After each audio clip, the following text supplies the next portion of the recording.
Buenas tardes, y estamos ya en la tercera sesión del seminario España siglo XXI. Por este plató han pasado Begoña Villacís, de Ciudadanos, la primera semana. La semana pasada estuvo Meritxell Batet, del Partido Socialista. Ambas, dos jóvenes políticas con mucha ilusión, con ganas de cambiar buena parte de la piel de toro peninsular, que nos ofrecieron sus ideas sobre la política en el siglo XXI. Hoy vamos a dar un giro a nuestro seminario España en el siglo XXI. A los perfiles políticos vamos a añadir un perfil técnico, con un tema como telón de fondo: la importante reforma de la administración en España. Y nos acompaña la que ha sido el cerebro de esta reforma, Angelina Estrigo, directora para la reforma de la administración pública en España. Al Partido Popular se le ha criticado bastante, y yo creo que, como suele pasar, buena parte de las medidas de reforma que ha emprendido o no han sido captadas por parte de la población, porque hay que dejar pasar el tiempo, o no han sabido transmitirse con la suficiente claridad. En el año 2011 estábamos a punto del rescate, pero con la llegada de Mariano Rajoy se han iniciado un conjunto de reformas que a unos podrán gustar o a otros no. Pero ahí tenemos una reforma laboral, ahí tenemos una reforma educativa, tenemos una importante reforma fiscal y, cómo no, también una reforma de la administración. Y es que si hay que aplicar un calificativo al gobierno de Mariano Rajoy, es el calificativo de reformista. Reforma que en buena medida han puesto a España a un crecimiento del 3%, aunque todavía buena parte de la población dice que no lo ve. Hoy, como decía con anterioridad, vamos a hablar de la reforma de la administración, una reforma que ha parecido oculta, pero que en buena medida viene a reflejar lo que va a ser la administración española del siglo XXI. Angelina, muchísimas gracias por acompañarnos esta tarde, por estar con nosotros y sobre todo por compartir tu tiempo, que sé que es muy limitado y muy ajustado, pero desde un primer momento has manifestado tu interés por acompañarnos. Angelina, te lanzo una primera pregunta. ¿Se ha hecho una gran reforma de la administración en España en esta legislatura? ¿Es así? Yo entiendo que sí, que se ha hecho una gran reforma. Se ha hecho una reforma que no se había hecho nunca en la historia de la administración española. Se ha creado un grupo de trabajo multidisciplinar de funcionarios de distintos cuerpos de la administración con distintas responsabilidades, que ha analizado todas las ineficiencias, duplicidades, fallos en la gestión, categoría jurídica de los entes, y que en base a este profundo análisis, con el conocimiento de las reformas que previamente se habían hecho en países de nuestro entorno, como en Francia, en Italia, en Irlanda, en Inglaterra, en Polonia e incluso en Canadá, con el conocimiento de las reformas que para centralizar la gestión de los servicios habían hecho las grandes multinacionales de nuestro país, y con la aportación de los ciudadanos. Se creó un buzón para los ciudadanos que recibió más de 2.500 sugerencias, y de las empresas, de los sindicatos, de la universidad. Elaboró un conjunto de propuestas, un total de 222 medidas, con un plazo de ejecución hasta junio de 2016, que, como comentaré más adelante, están muy avanzadas. Además, otra característica de la reforma ha sido la colaboración con las comunidades autónomas. Difícilmente se hubieran podido acometer las medidas de supresión de duplicidades, número de 118, si las comunidades autónomas no las hubieran aceptado, no las hubieran asumido como propias. Y he de decir que la colaboración ha sido tal que 12 comunidades autónomas han asumido el 90% de las medidas que les afectaban. Y en el último nivel, solamente 3 han asumido cerca del 60% de las medidas que les afectaban. Y todo esto ha sido con carácter voluntario en la mayoría de los casos. Por lo tanto, yo creo que tiene un enorme mérito. A ver, Angelina, yo creo que nos están viendo buena parte de nuestros alumnos de los grados de Ciencia Política y de la Administración, de Trabajo Social, de Prevención de Riesgos Laborales, de Sistemas Integrados de Gestión, de Derecho. ¿Qué significa que un país en pleno siglo XXI tenga una administración eficiente y eficaz? Bien, si nos atenemos a los términos, eficaz quiere decir el que cumple los objetivos y eficiente quiere decir el que cumple los objetivos con el menor coste. Pues bien, yo creo que los objetivos que se plantearon al inicio de la legislatura, los objetivos que cada uno de los departamentos ministeriales planteó también al inicio de la legislatura, se han cumplido. Y además es que se han cumplido con un coste mínimo. Hay que tener en cuenta que cuando inicia esta legislatura teníamos una administración demasiado grande. En el sector privado, debido a la crisis financiera internacional y debido a la propia crisis que estaba pasando en nuestro país, pues se estaban produciendo una tasa muy elevada de desempleo. Pero es que a la par que esto estaba ocurriendo en el sector privado, en el sector público, y estoy hablando en el conjunto de las administraciones, el empleo iba creciendo. O sea, se iba perdiendo empleados en el sector privado e iba creciendo el número de empleados en el sector público. En parte por los procesos de transferencia a las comunidades autónomas, pero en parte sin mucha justificación, porque solamente el crecimiento de empleo en los servicios sociales básicos, educación, sanidad, justicia o fuerzas y cuerpos de seguridad, se había producido en un 10% de la cifra de la que estoy hablando. El resto se había ido a creación de fundaciones, de empresas, de organismos, etc.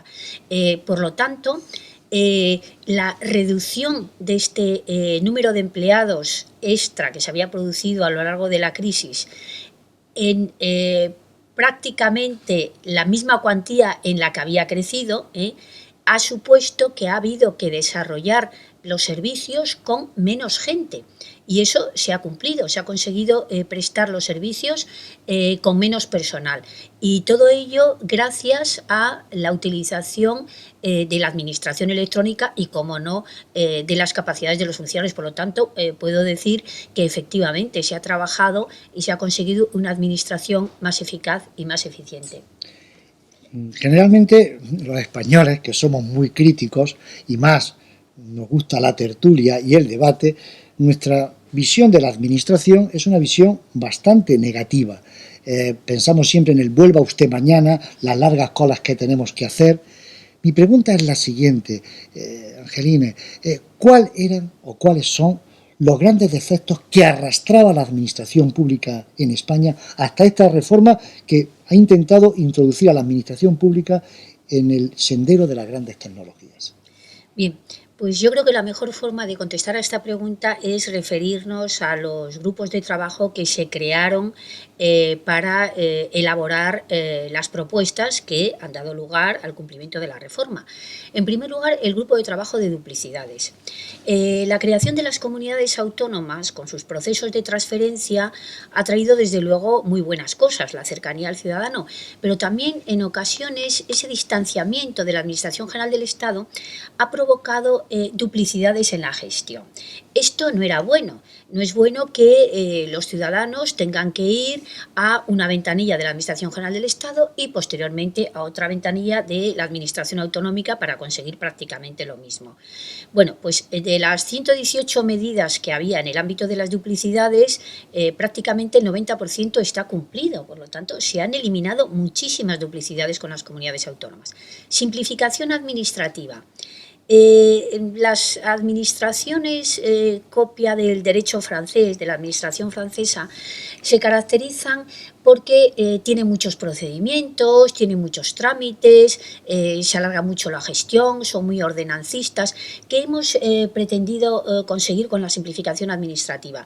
Pues ahorrarnos todo esto, intentar suprimir aquellos procedimientos que no eran necesarios, eliminar todos los trámites de los procedimientos que tampoco eran necesarios, acercar la administración a los ciudadanos, una administración más ágil y más próxima. Y todo ello, pues gracias, vuelvo a repetir, a la administración electrónica. A día de hoy, en la Administración General del Estado, podemos decir que el 90% de los trámites se pueden realizar electrónicamente. No quiero decir que se hagan, pero sí que existe esa posibilidad. No obstante, siempre se piensa en el ciudadano de a pie. Y para este ciudadano siempre se le da la posibilidad de presentar la documentación en soporte papel a la Administración. Pero además también se le da la oportunidad de relacionarse electrónicamente con la Administración, si así lo desea, porque en la mayoría de los ayuntamientos, no voy a decir al 100%, porque como sabemos en España hay más de 4.000 ayuntamientos con un número de ciudadanos que viven allí muy reducido, pero sí en la mayoría de los ayuntamientos a día de hoy, por lo menos a 20 kilómetros de tu residencia, existe un punto de información donde el ciudadano puede realizar los trámites con la Administración online, si así lo desea. Descargarse certificados, presentar peticiones electrónicamente, recibir notificaciones, etcétera. Tercer apartado, mejoras en la gestión. Aquí se trataba fundamentalmente de hacer una gestión más racional, más moderna, de centralizar las compras de los servicios, las compras de los suministros y de los servicios básicos. En lo que lleva de legislatura, los ahorros que se han producido por las compras centralizadas alcanzan ya los 771 millones de euros, simplemente por la centralización de las compras. Un ejemplo muy relevante son los combustibles. La compra de combustibles, además, se ha extendido mediante un acuerdo marco no solo para la Administración General del Estado, sino también para la autonómica y la local. Se ha conseguido un descuento de precio de venta al público de un 13%, que es considerable. Otro ejemplo bueno de compra centralizada son las subastas de medicamentos a través de la central de subastas del Ministerio de Sanidad. Allí se han conseguido ahorros notables de 181 millones de euros por la compra de medicamentos, la venta de edificios, las mejoras en los alquileres han traído unos ingresos, en un primer caso de cerca de 600 millones de euros, en el segundo caso de 60 millones de euros. El parque móvil se ha racionalizado, los directores generales ya no tienen derecho a vehículo, pues solamente las ventas de los vehículos ociosos han producido 17 millones de euros. Se han centralizado servicios, por ejemplo, las imprentas están todas en el BOE, los gabinetes telegráficos están todos en Presidencia, y así sucesivamente. Las mejoras en la gestión han supuesto una gestión muchísimo más eficaz y además muchos ahorros que repercuten en el bolsillo de los ciudadanos, porque con esto que nos estamos ahorrando estamos pudiendo hacer otras cosas. A este punto de la entrevista, en el cual estamos haciendo un recorrido por muchas normas, por muchos preceptos, por mucha economía doméstica en un momento en el que nos íbamos al traste, permíteme que cambie de registro, Angelines. ¿Quién es Angelines Trigo? Pues Angelines Trigo es una funcionaria que ingresa muy joven en la Administración, en un cuerpo que ahora mismo ya no existe, que se llama Inspectores de Aduanas e Impuestos Especiales. Ingresé con el número 1, era la única mujer, no había ninguna mujer en aquel momento en ese cuerpo, es decir que fue difícil, el primer año fue difícil, pero luego pues mis compañeros me aceptaron. Posteriormente pues me integré en el cuerpo de inspectores de Hacienda del Estado, volví a hacer otra oposición de inspección de los servicios del Ministerio de Hacienda y Administraciones Públicas, control interno, y bueno, pues me he dedicado toda mi vida a esto, o a inspeccionar empresas o a inspeccionar la administración desde dentro, a control interno. Y luego pues he hecho pues muchísimos cursos, he dado muchas charlas, he procurado estar siempre permanentemente informada de las nuevas formas de trabajo, de tecnologías de la información, e intentar pues aportar a la administración pues mi bagaje de conocimiento para una mejor gestión y sobre todo para prestar un mejor servicio a los ciudadanos. Los funcionarios somos servidores públicos, eso no se nos tiene que olvidar.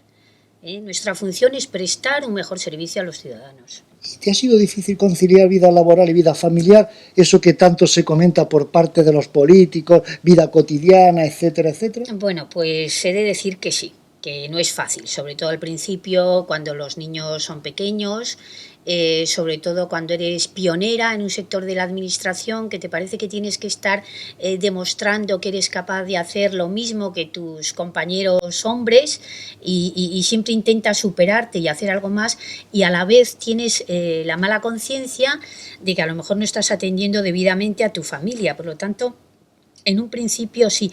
Además, he de decir que mi generación quizás fue la primera que se lanzó a este reto. O sea, la generación de nuestras madres, de las madres de las mujeres de mi edad, la mayoría no trabajaban. Hemos sido nosotras las que hemos empezado a trabajar. Entonces, además traíamos un bagaje de educación, en el sentido de que lo primero es que hay que atender de la casa, hay que atender de los hijos, hay que atender de los mayores, y el trabajo era algo secundario. Entonces, conseguir esta conciliación ha sido realmente difícil. Ya digo, siempre con una sensación de mala conciencia y de intentar superarte, de intentar no quedar atrás, de igualar a tus compañeros o incluso superarlos. Una conciliación tan difícil como la propia reforma de la administración. Pues sí, posiblemente. Angelina, ¿cuáles son los grandes retos que tiene la administración pública española en estos momentos? Sus grandes retos. Bueno, yo creo que lo hemos comentado también un poco al principio. La administración ha reducido ya su dimensión. Quizás está ya en una dimensión óptima, es difícil reducir más. Por ejemplo, en la administración tributaria hay menos efectivos que en cualquier otro país en la Unión Europea en relación con el número de habitantes y en relación con el PIB, con el Producto Interior Bruto. Pero a pesar de que hemos alcanzado, digamos, nuestra dimensión óptima, creo que tenemos que seguir avanzando en acercar más la administración a los ciudadanos, que nos vean como una administración más cercana, más útil, más próxima, prestar mejores servicios, aquellos servicios que nos están demandando los ciudadanos.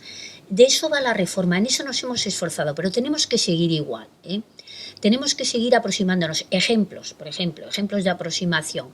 El 15 del mes pasado, del mes de octubre, se produce el primer registro electrónico de un niño nacido en un hospital, desde el hospital. A día de hoy ya tenemos 6.000 niños inscritos, se han adherido a esta medida todos los hospitales públicos y también todos los hospitales privados. Y los padres están enormemente agradecidos por no tener que hacer colas.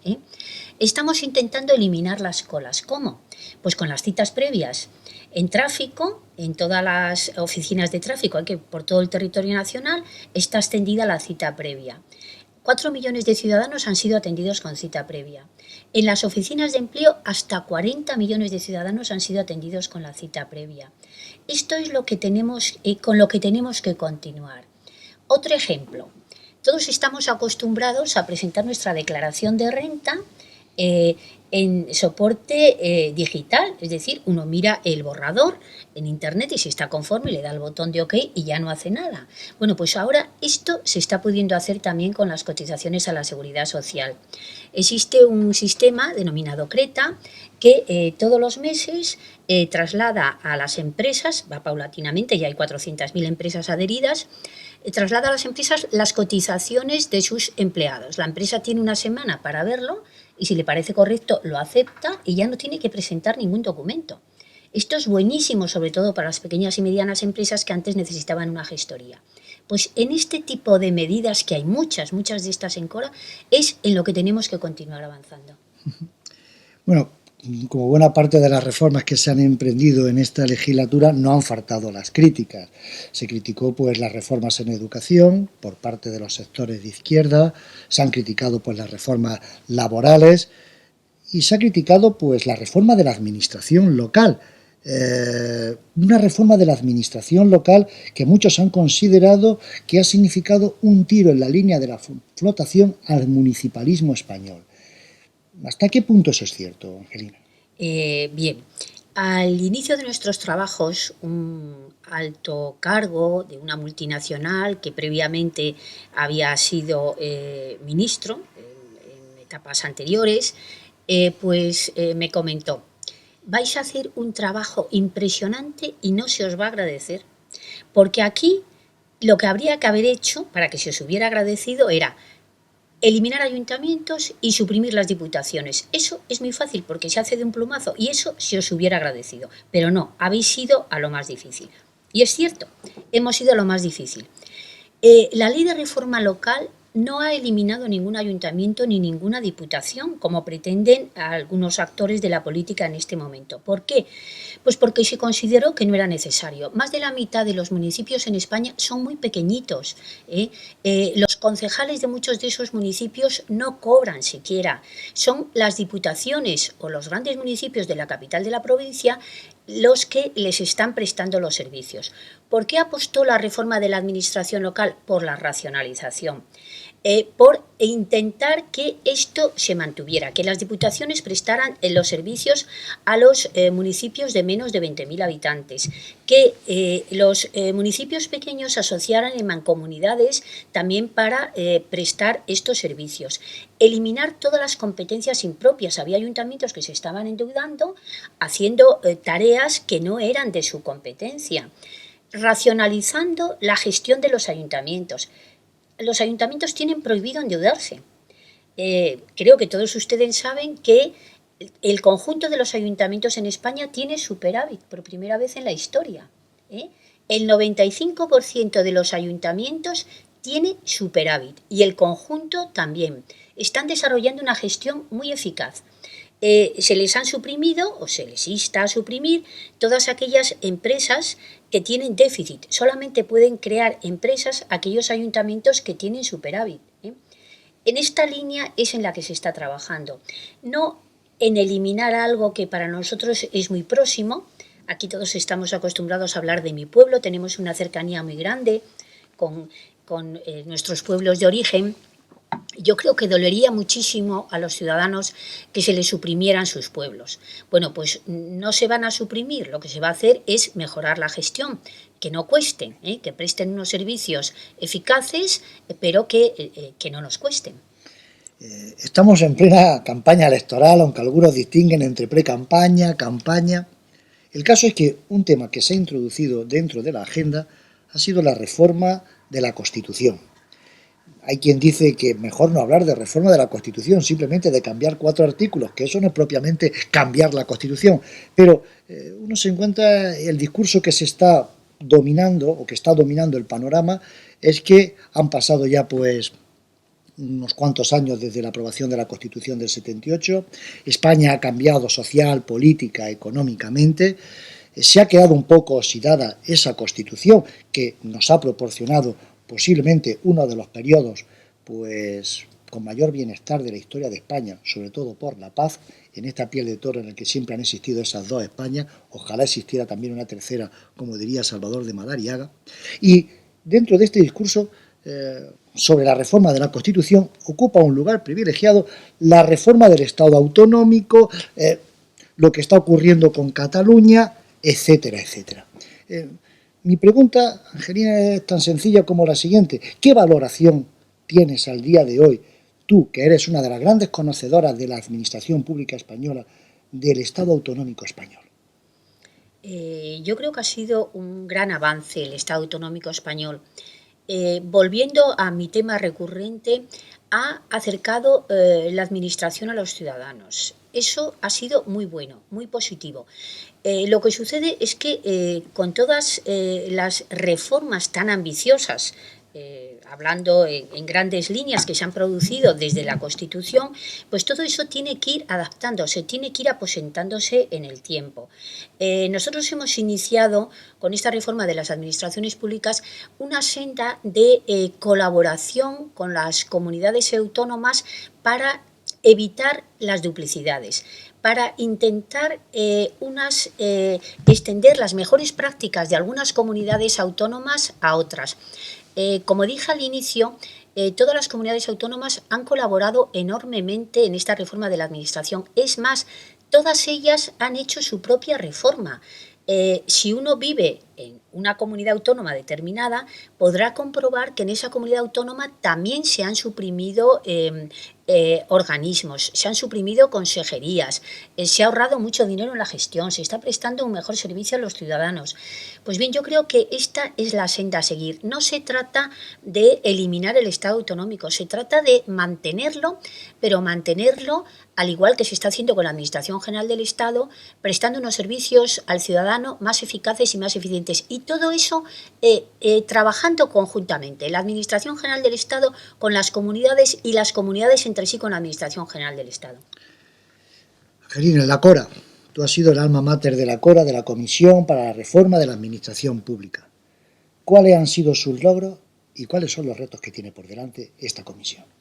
Bien, el alma mater de la Comisión para la Reforma es la vicepresidenta, no yo. Con mis respetos, sí, a doña Soraya, mis respetos. La vicepresidenta es la que decidió que había que hacer una reforma, la que creó la Comisión para la Reforma, nombró un presidente que todos conocen, que es Jaime Pérez Renovales, y una vicepresidenta que es la subsecretaria de Hacienda y Administraciones Públicas, Pilar Platero.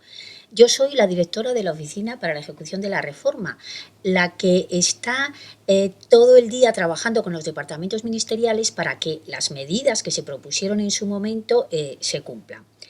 ¿Cuáles son los logros? Pues bueno, yo creo que, aunque no lo debería de decir yo porque soy la ejecutora, pero creo que hemos tenido bastante éxito,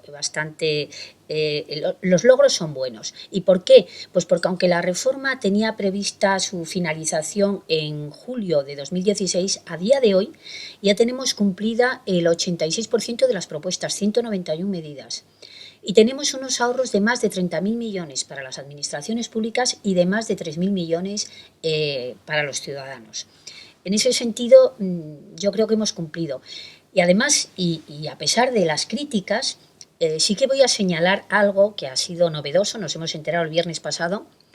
Una gran multinacional francesa de medios de comunicación, que tiene televisiones, que tiene revistas, que tiene plataformas webs, le ha dado a la reforma de las administraciones públicas un premio que se llama la Victoire des Acteurs Publics, que es el premio universal de este año y que además lo otorga el presidente de la Asamblea Nacional.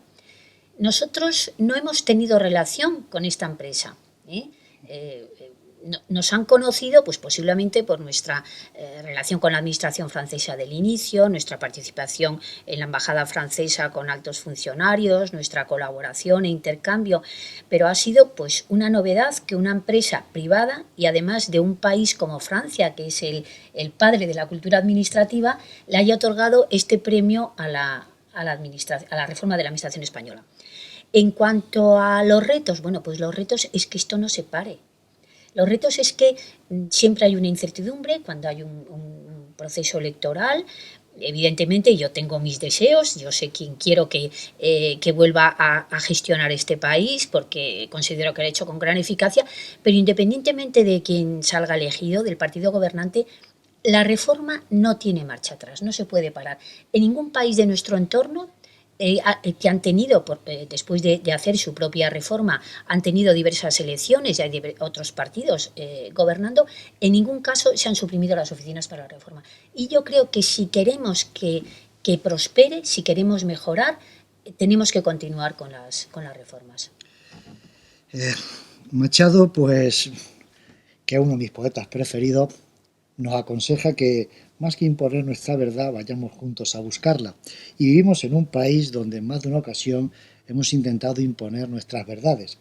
Hay quien piensa pues que el gobierno del Partido Popular han sido solamente recortes. Yo creo que hoy, pues, una de las personas, una ingeniera de la administración, nos ha presentado todo lo que de oculto ha tenido la reforma de la administración pública española, donde parece ser que hay algo más que recorte y es la adaptación al siglo XXI. En este seminario, como decía al principio, pues hemos tenido sesiones que van desde la emoción, desde el lenguaje político, y hoy hemos tenido un lenguaje de carácter técnico, quizás más arduo, no tan atractivo y menos en campaña electoral, pero sí necesario para poner negro sobre blanco, para conocer cómo España está avanzando pues hacia un siglo XXI en el que era preciso una reforma más eficiente y más eficaz. Gracias, pues, Angelines, por habernos acompañado. Gracias por este pequeño tiempo. Y no sé si quieres añadir algo más, pues, con respecto a este tema que ha sido clave en una legislatura que precisamente no pintaba muy bien al principio. Pues bueno, las gracias las tengo que dar yo, a la UNIR por la oportunidad que me ha dado de poder contar el trabajo que estamos haciendo. Nosotros estamos siendo auditados por la OCDE, ya llevamos la segunda auditoría, y la Troika nos visita cada 3 meses para ver cómo vamos cumpliendo. Nos están haciendo algunas recomendaciones, pero en su conjunto los informes son muy favorables. Lo que sí que nos han dicho siempre es que no hemos sabido contar lo que estamos haciendo. Por lo tanto, yo tengo que agradecer enormemente esta oportunidad. Y además, sí que quiero aprovechar para que los que lo deseen, que quieran saber algo más de la reforma, pues vayan a la web de la Cora, donde tenemos colgados todos nuestros informes, o vayan al portal de transparencia, donde también estamos dando cuenta de todo lo que estamos haciendo, no solamente con la Cora, sino también con el portal de transparencia, que por cierto, le han dado un premio también al portal. Una asociación de empresas privadas que se dedica a tomar datos de bases de datos y luego hace informes pues, que vende a bancos, a consultoras, a medios de comunicación, etcétera. Pues tampoco los conocíamos de nada. ASEDIE se llama, es una asociación de más de 600 empresas española y le ha dado un premio al portal de transparencia porque ha dicho que la información que contiene más de 1.100.000 registros le está siendo muy útil para poder elaborar sus informes. Así que si tienen interés, pues lean todo lo que estamos publicando. Muchas gracias. Pues muchas gracias, Angelines. Nos han hecho una serie de preguntas, pues gente que se había conectado, como José Iván, Rodríguez Pérez, Ronald desde Colombia, Elizabeth Ordóñez, Mariana, Rodríguez, Chema Pérez. Creo que buena parte de ellas han sido pues respondidas en esta intervención. Ya solamente me queda pues invitarles a que participen en la próxima sesión de España Siglo XXI, que será el próximo jueves, creo recordar. Tendremos con nosotros a Alfonso Armada, director del Cultural del Mundo. Otra figura clave para describirnos cuál es esta España del siglo XXI. Una España que tiene sus luces y sus sombras, pero que también empieza a recuperar la esperanza. Muchas gracias y nos vemos en breve.